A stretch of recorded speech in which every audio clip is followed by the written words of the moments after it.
Merci beaucoup, Julien. Et donc, effectivement, bienvenue à toutes et tous à ce que j'ai compris était la première édition, en tout cas la première édition avec une personne politique de ces conférences.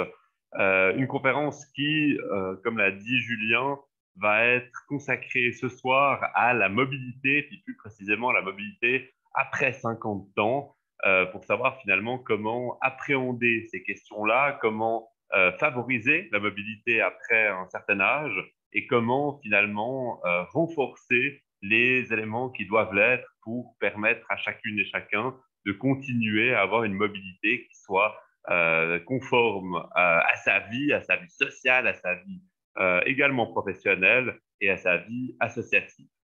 Donc, juste avant de commencer, effectivement, je vais brièvement me présenter. Donc, je suis David Redler, je suis le président de l'association Transport et Environnement Vaud, donc l'association ATE Vaud. L'ATE, vous connaissez peut-être, c'est une association qui est active dans toute la Suisse. Nous avons un peu moins de 100 000 membres en Suisse. Nous avons à peu près 7 000 et quelques membres dans le canton de Vaud.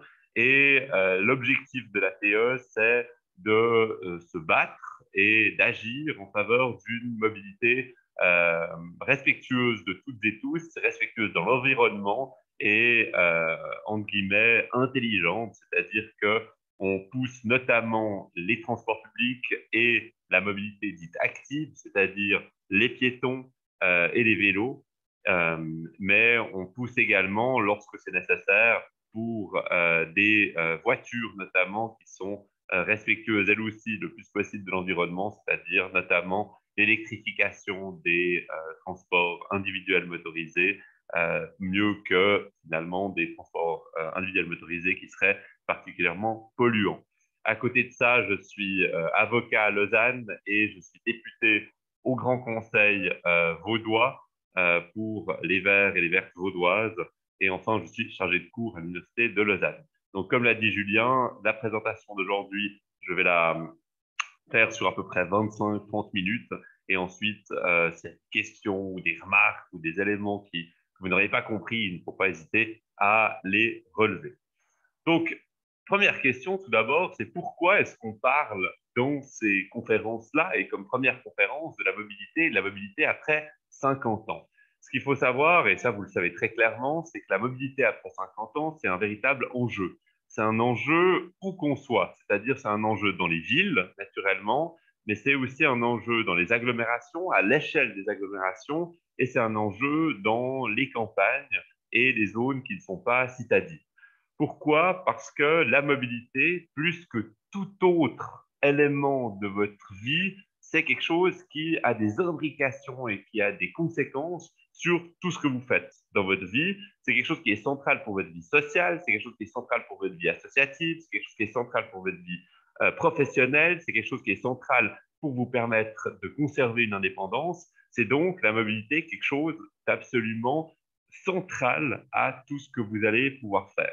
Et donc, à ce titre-là, c'est absolument essentiel pour l'autorité, pour le canton, pour les communes, et également dans une certaine mesure pour la Confédération, mais également pour les acteurs et les actrices privés, donc notamment les associations, mais également les magasins, par exemple, ou les associations, ou les entreprises, de s'assurer que tout le monde, entre guillemets, quel que soit son âge, dispose de la possibilité de se déplacer pour aller véritablement du point A ou au point B, de nouveau, que ce soit pour des buts pour des buts professionnels, que ce soit pour des buts associatifs ou que ce soit pour des buts de hobby. Parce que naturellement, j'imagine que vous êtes plusieurs à aussi vouloir profiter des marches en montagne ou des marches dans la campagne. Et bien évidemment, ça, c'est quelque chose qui requiert de pouvoir y arriver et donc de bénéficier des moyens de mobilité.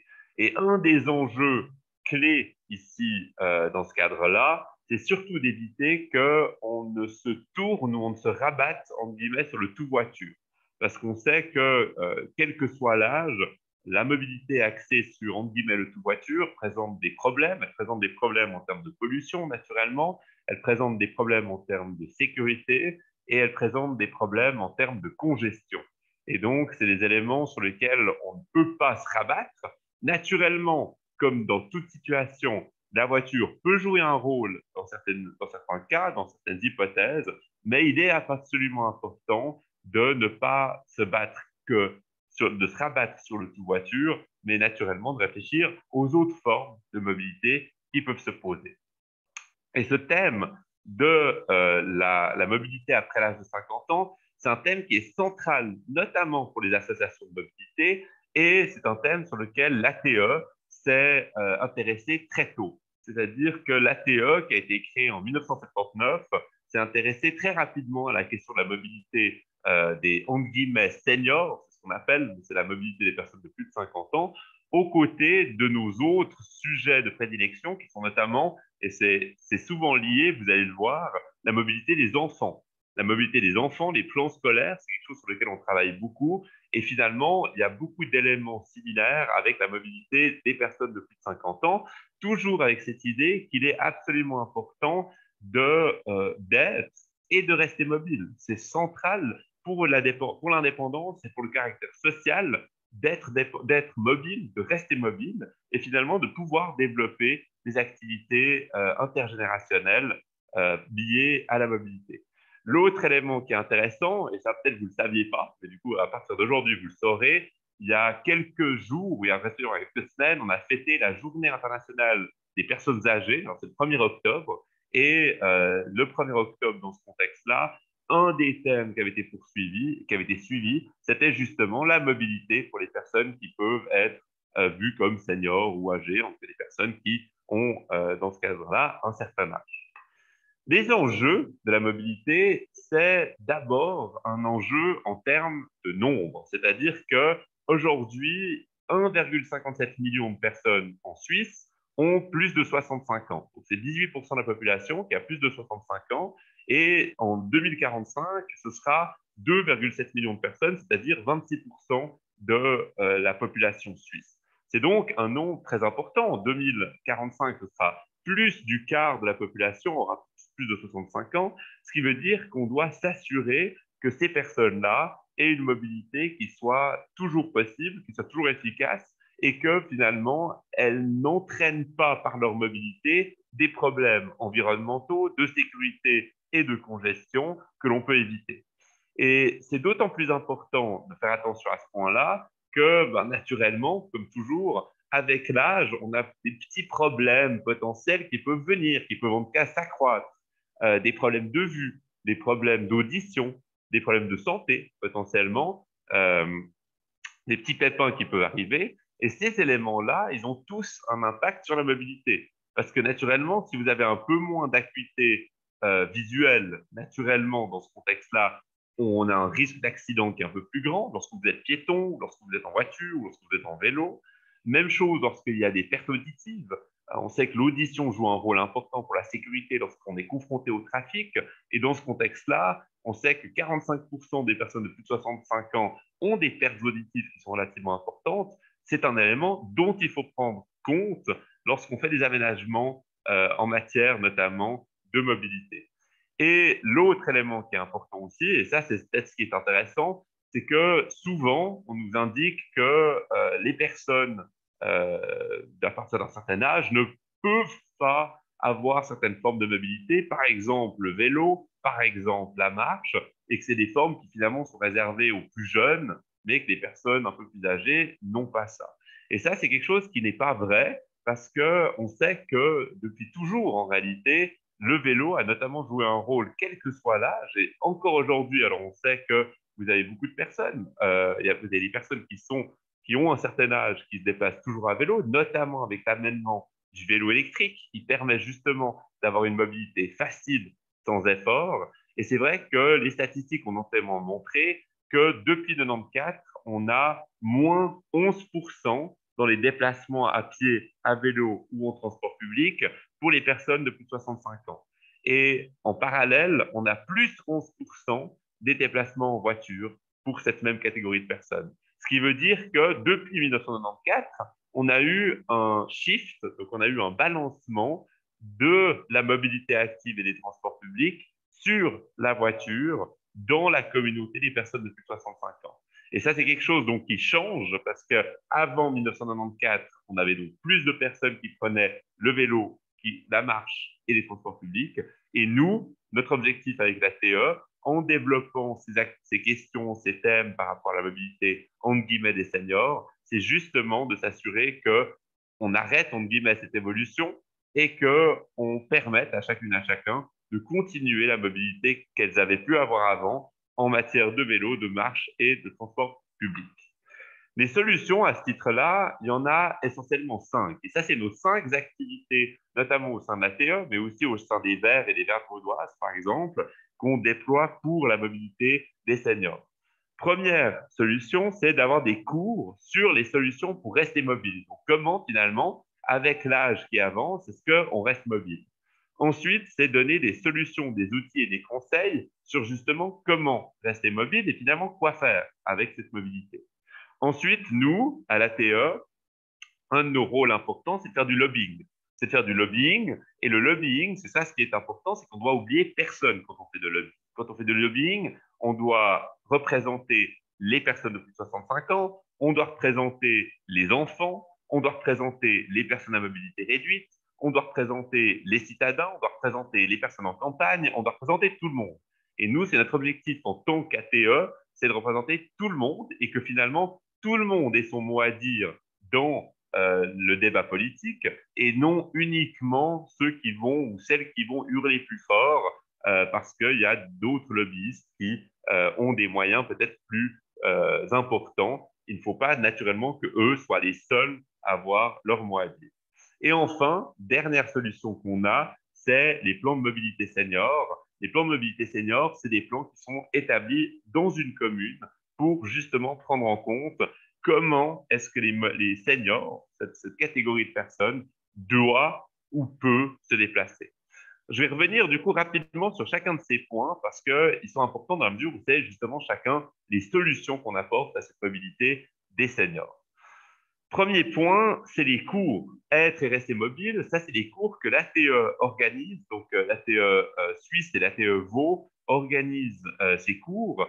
En 2021, on a fait 15 cours être et rester mobile dans les cantons de Vaud et de Genève qui ont pour but justement de vous donner des conseils et d'avoir des réponses, questions-réponses pour faciliter la mobilité, puis pour finalement s'adapter à la mobilité qui s'adapte à vous, en gros. Le but, c'est toujours de mettre au centre les déplacements actifs et les transports publics, c'est-à-dire c'est toujours de rester mobile avec l'objectif de naturellement conserver cet aspect social, ce relais social qui est important. À ce titre-là, je vous invite à aller sur le site internet mobilitésenior.ch, que je vous avais mentionné ici, donc le site internet mobilitésenior.ch, où on vous tient au courant des prochains cours. Normalement, en 2023, on en organisera de nouveau. Là aussi, Vaud et Genève, mais potentiellement aussi à Neuchâtel. Donc, il faut là-dessus rester informé. Et naturellement, on a une newsletter, si vous voulez, qu'on vous informe directement de ces sujets. Vous pouvez vous inscrire directement. Deuxième système, c'est d'avoir des solutions, des outils et des conseils. Ça, c'est notamment quelque chose que on regarde dans le cadre de ces cours être et rester actif. L'idée, c'est justement, comme je vous ai dit, de savoir et de finalement comprendre comment faire face aux changements qu'on peut vivre dans sa mobilité. À la fois dans sa propre mobilité, parce que naturellement, avec l'âge, on devient peut-être un peu moins mobile, ou on est moins à l'aise finalement peut-être dans le trafic, dans la mobilité générale, mais c'est aussi s'adapter aux changements de la mobilité en général, c'est-à-dire les changements qui nous entourent dans les formes de mobilité. Et là-dessus, pour ces changements dans les formes de mobilité, il y en a plein. Il y en a plein. Là, je vous en ai mis quelques exemples. Il y a le fait que depuis maintenant 15 ans, on a des voitures qui sont toujours plus grosses, plus hautes et plus lourdes.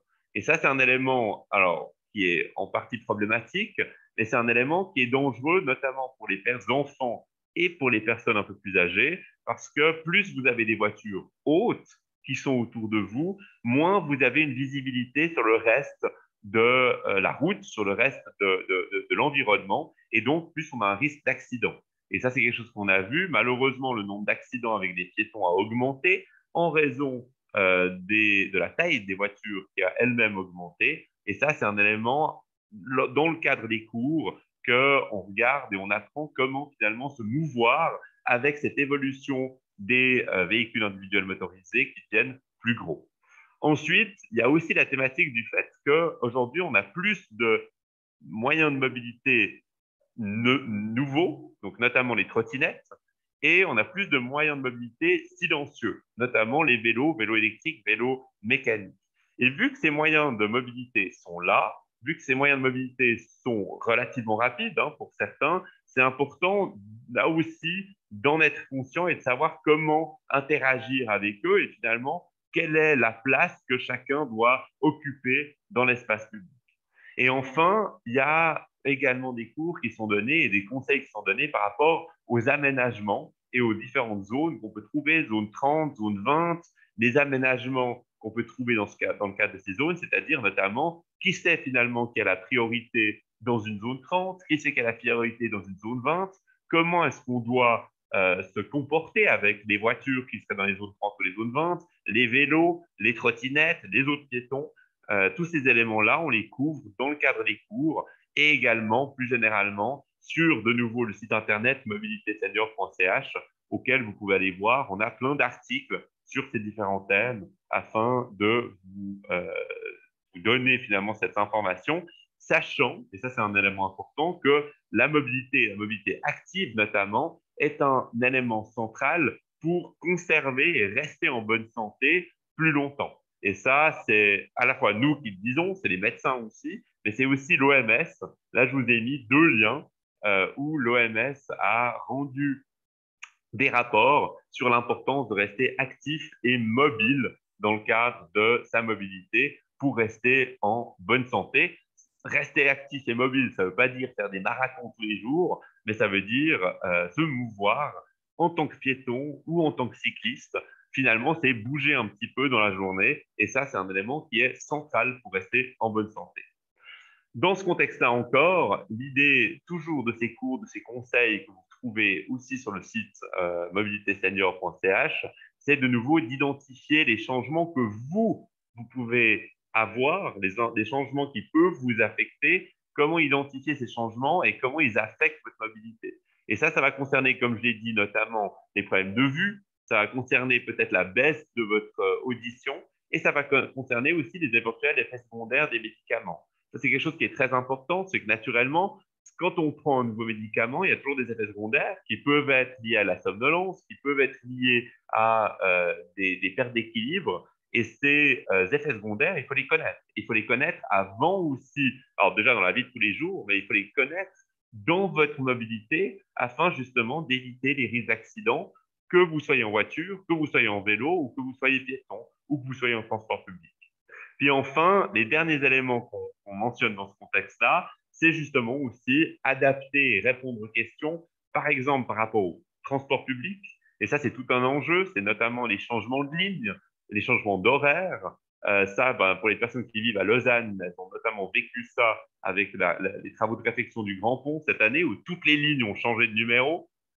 C'était difficile alors pour absolument tout le monde de se retrouver là au milieu.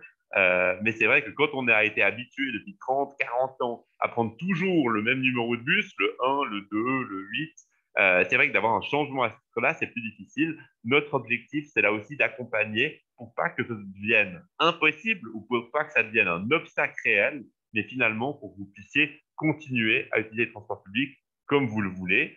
Et enfin, dernier élément qu'on traite aussi, parce qu'il faut le traiter, c'est la question de la voiture individuelle. Si vous avez une voiture individuelle et ou si vous voulez acheter ou renouveler votre voiture individuelle, là aussi, on a des conseils sur quel type de voiture choisir, quel est le type de voiture qui est le mieux adapté à la fois à la situation actuelle, à l'environnement et à vos besoins. Et à ce titre-là, notamment, les voitures qui offrent des systèmes d'aide à la conduite ont une utilité qui est marquée et dans ce contexte-là peuvent donc s'avérer utiles.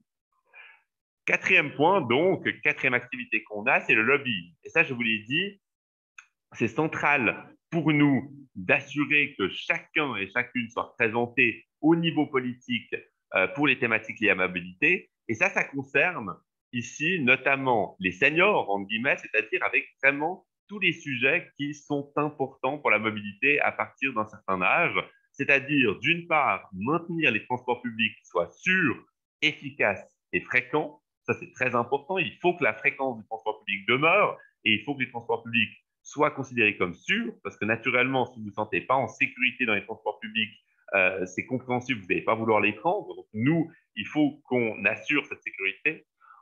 Un autre enjeu qu'on a, c'est absolument d'éviter ce qu'on appelle les conflits de mobilité. C'est-à-dire, nous, en particulier, on milite fortement contre les zones partagées sur des trottoirs, par exemple. C'est quelque chose qui ne doit pas se faire. Les trottoirs, ça doit être limité aux piétons. Il ne faut pas ouvrir les trottoirs à d'autres moyens de mobilité rapides, comme les vélos ou les trottinettes, ce qui implique de donner une place aux vélos et aux trottinettes sur la chaussée. Ça, c'est clair. Mais par contre, il ne faut pas que cette place donc soit prise sur les piétons.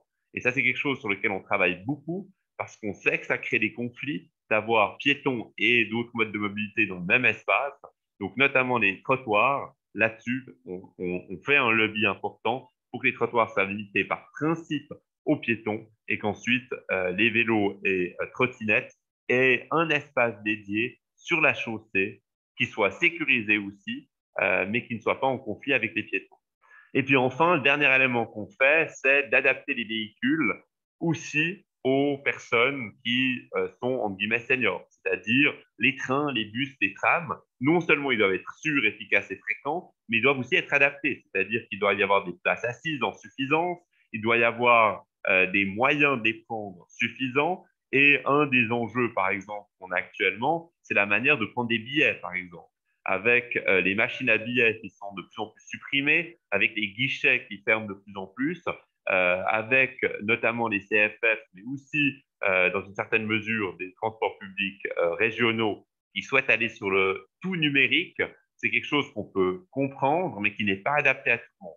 Et là-dessus, nous, on s'engage vraiment activement, on fait du lobbying et on fait des discussions avec les entreprises de transport pour justement qu'on ait pas ce qu'on appelle un digital only, c'est-à-dire pas avoir que du digital, mais d'avoir ce qu'on appelle du digital also, c'est-à-dire du aussi digital. Il faut l'aspect numérique, mais il faut aussi conserver l'aspect, entre guillemets, papier ou respectivement guichet pour toujours avoir la possibilité d'avoir des billets autrement que par des applications. Ça, c'est un élément qui nous paraît important également pour le contact humain avec les guichets. Puis enfin, le dernier point, la dernière activité qu'on déploie, et celle-là, elle est très importante et très intéressante, c'est ce qu'on appelle les plans de mobilité seniors. Et les plans de mobilité seniors, qu'est-ce que c'est? C'est des plans de mobilité qui sont établis avec des communes, c'est-à-dire des communes mandatent l'ATE pour établir des plans de mobilité seniors qui vise justement à identifier la mobilité des personnes à partir d'un certain âge, d'adapter les trajets, d'adapter les cheminements et la ville en général afin de promouvoir une mobilité continue, sûre et sécurisée pour chacun. Et ça, c'est l'élément important, c'est vraiment d'assurer la protection de toutes et tous, d'assurer que chacun et chacune ait sa position et son emplacement dans la mobilité et les plans de mobilité seniors le font. Et ça, c'est des plans de mobilité qui sont établis en collaboration avec les communes, en partie avec le canton et également justement avec l'ATE. L'ATE, de nouveau, depuis 1979, on fait ces activités-là, donc on a une connaissance par rapport à ces plans de mobilité. Et ce qui est très intéressant là aussi, je vous l'ai dit déjà avant, mais c'est que la mobilité qu'on appelle senior, elle a beaucoup de points communs avec la mobilité scolaire et aussi avec la mobilité des personnes à mobilité réduite. Parce que toute la sécurité qu'on offre aux seniors, c'est une sécurité qui profite aux enfants et c'est une sécurité qui profite aux personnes à mobilité réduite. Et la même chose vaut dans les trois sens, c'est-à-dire la mobilité, la sécurité qu'on offre aux enfants, c'est une sécurité qui bénéficie aux autres. Et l'ATE, là-dedans, on est extrêmement actif sur les plans de mobilité scolaire, donc où on développe des cheminements sécurisés pour que les enfants puissent aller à l'école sans être amenés en voiture en tant que tel, mais pour qu'ils soient un petit peu indépendants dans leur mobilité et en sécurité. On regarde aussi pour des plans de mobilité par rapport aux personnes à mobilité réduite, parce que naturellement, si vous êtes en chaise roulante, si vous avez des difficultés à marcher, c'est absolument central d'avoir une ville ou une agglomération ou des systèmes qui sont adaptés à votre mobilité. Et si vous êtes senior, c'est naturellement important et c'est ce qu'on fait. Comment est-ce qu'on le fait? On le fait par principe en 4 étapes, c'est-à-dire qu'une commune nous contacte pour faire un plan de mobilité senior et dans ce contexte-là, on crée ce qu'on appelle un comité de pilotage. Le comité de pilotage, il englobe des personnes professionnelles de la TE et des personnes de la commune. Et ce qu'on va faire, c'est qu'on va diagnostiquer la mobilité, c'est-à-dire on va voir quelles sont les mobilités qui existent, quels sont les besoins, quels sont les âges des personnes concernées, quels sont les trajets qu'elles font, puis établir des recommandations là-dessus, sur cette base. Donc, comment est-ce qu'on adapte, où est-ce qu'on doit mettre des aménagements, où est-ce qu'on doit mettre des éléments importants, mettre en place aussi l'information et la sensibilisation, c'est important parce que si vous avez des plans de mobilité qui sont établis, il faut naturellement que vous le sachiez. Il y en a qui sont dans votre ville, dans votre quartier, il faut le savoir. Et enfin, on met en place un suivi et une évaluation par rapport à ces plans et à comment ils se déroulent, avec la possibilité d'adapter les éléments pour l'avenir. Dans l'ensemble, ces plans prennent environ 12 mois à être vraiment mis en place. Donc, c'est un assez gros travail, mais c'est un travail sur lequel on voit beaucoup de points positifs parce qu'on assure la mobilité de toutes et tous et parce qu'on sécurise la mobilité de toutes et tous. Et ça, c'est des éléments qui sont centraux. En conclusion, donc, la mobilité des seniors, entre guillemets, c'est une mobilité non seulement essentielle, c'est une mobilité essentielle pour vous, mais c'est aussi une mobilité essentielle pour chacun et chacune, parce que c'est une mobilité qui va influencer et qui va venir aussi aider la mobilité des enfants et la mobilité des personnes à mobilité réduite et la mobilité d'autres personnes qui ne sont pas nécessairement les plus à l'aise dans la circulation ou dans la ville. C'est quelque chose d'important. De nouveau, c'est quelque chose d'important sur lequel l'ATE s'engage beaucoup en tant qu'association. Et à ce titre-là, si de nouveau vous voulez en apprendre plus, suivre nos cours ou si nous soutenir en tant que tel, parce qu'en tant qu'association, l'ATE, on cherche toujours des membres naturellement. Il ne faut pas hésiter à aller sur notre site internet ate-vd.ch et plus précisément, si vous voulez des conseils par rapport à votre mobilité, allez sur mobilitésenior.ch qui est le site internet qu'on a établi spécifiquement pour ce sujet. Et avec ça, on a fait le tour de tout ce qui était mobilité senior et je prends très volontiers vos éventuelles questions. Je vous remercie.